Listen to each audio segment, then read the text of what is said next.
Hello my beautiful friends and welcome back to our channel. My name is Beck. I am a professional mindset coach, a medical doctor and the founder of the group coaching program Dare Darling. Dare Darling is a space where successful, brilliant, amazing, ambitious, driven women come together to learn the skills of self-governance. After living a life of ticking all the boxes and doing everything right, of working hard to no end, using willpower to create the results that they have in their life and that are very impressive in their life, they are here ready for something different. They want different results, so they need a different strategy. They want results in their life that don't just tick the societal success tick boxes, but make them feel fulfilled, empowered, and like they truly have choice in their life. They're ready to feel free. Free from external expectations, rules, obligations, and shoulds, free to be themselves, to truly make choices in their life, and to show up as the most authentic, genuine version of themselves that their fear will let them in this life. Because it is a daring thing to be yourself, to let yourself be free in a world that just has this gravitational pull to being nice, normal, convenient, obedient, easy, not rocking the boat, being self-sacrificing and being humbly excellent through your hard work. And on that note, today's video is about the need to be nice. Now, this is an important topic because it's one of those topics that superficially doesn't seem like a problem. Like, there's no problem with being nice, is there? What could I possibly be talking about as a problem with being nice? I want to be nice, I genuinely do. Most people would put being nice on a list, or some cousin of being nice on a list of what's important to them in terms of how they show up in the world. When nice means being considerate, respectful, and caring towards other people. But in this video, I want to talk about the way that most of us misuse this priority of being nice. And when I say misuse, I think that we accidentally, without knowing, with the best intentions, we use being nice out of the spirit of being nice. And you'll understand what I'm talking about by the end. So first, let's talk about the problem of being nice. The problem that I have with being nice is that being nice is something that we don't define very well and we don't question in our lives. So we carry around this idea that we all agree on, that it's important to be nice, and we use that in our day-to-day decision making. We often actually make decisions in the name of being nice that are actually out of our integrity. So let's make this a bit more tangible, because that's how my clients really get results. We get into the details of their day-to-day life with these big picture concepts. We apply them to the tangible day-to-day details of their life, so then they can see how these concepts, these implicit rules and obligations, or priorities like being nice, actually change the course of their day by affecting their behavior, including their decisions. So let's think about some common day-to-day opportunities or choice points when it comes to being nice, or choosing to use the value of being nice to make your decision. So for all of these scenarios, I want you to notice off the top of your head what comes to mind of what it would look like to be nice in these scenarios. Just the initial thoughts that come up. I don't want you to do anything deep or philosophical or self-reflective or critical yet. I just want you to see, to notice your initial ideas about what it looks like to be nice. So, 1, when somebody asks you to do something. 2, when you need to give feedback to, say, a junior staff member or to one of your peers or even somebody senior to you, when you need to give feedback. 3, when somebody says something offensive to you. And 4, when somebody gives you a compliment. So noticing here what your initial ideas are about what it would look like to be nice in these scenarios.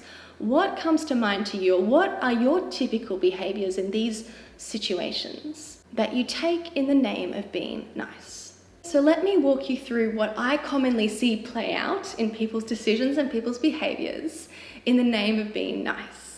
And what underlies this is this idea that being nice is not making somebody else uncomfortable or making somebody feel good, being pleasing towards somebody. Let's have a look.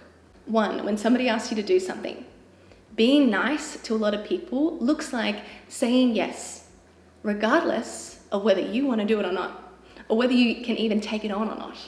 To a lot of people, saying no to somebody else's request, to somebody else's need or want is not nice. So they feel inclined to say yes. 2, when you need to give feedback. For a lot of people, being nice is delivering feedback that won't make the other person upset, that won't hurt the other person. Being nice here to a lot of people means withholding information that might be important for that other person to actually grow and improve in the name of not upsetting them, because that wouldn't be nice. Number 3, when somebody says something offensive to you. Being nice here looks like you not saying anything to upset them, you caring more about their experience here and disregarding your experience. It might look like not even commenting on the fact that what they said was either A, inappropriate, or B, just simply uniquely, subjectively, not something that you appreciated, something that you wouldn't like to happen again to you, or something that you'd like an apology for, or you'd like for them to understand the effect of that on you. And sometimes for other people too, that they might be doing this towards as well. And number 4, receiving a compliment. Well, being nice here might look like you deflecting the compliment, you dismissing the compliment, you disregarding their opinion and this likely generally generous, kind, loving thing that they have done for you in verbalizing vulnerably something that they appreciate about you. So these are just a couple of examples off the top of my head and things that I also see commonly happen both in my life, in real live time, over and over again, particularly when I work in the hospital with so many people and so many people interacting in a hierarchical system and in a high stress system and just in a big dynamic and frequently rotating group of people.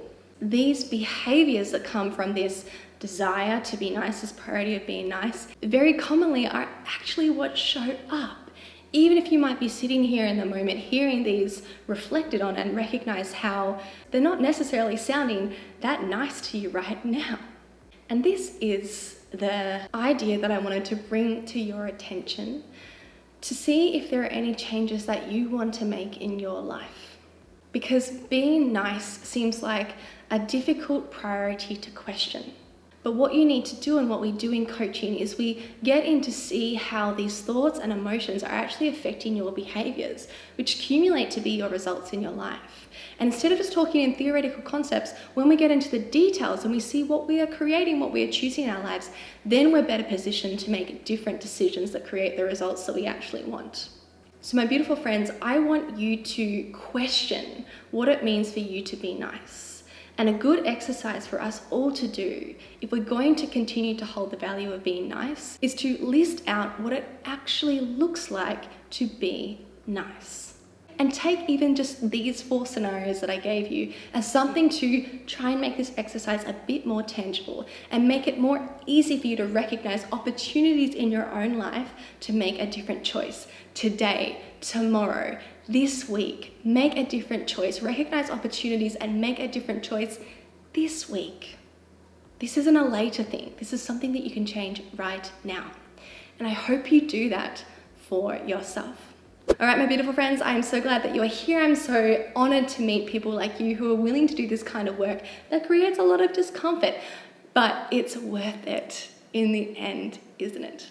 And if you know that this is the kind of work that you need in your life, then you need to be in Dare Darling, our group coaching program. Find the links below and I will see you in my next one.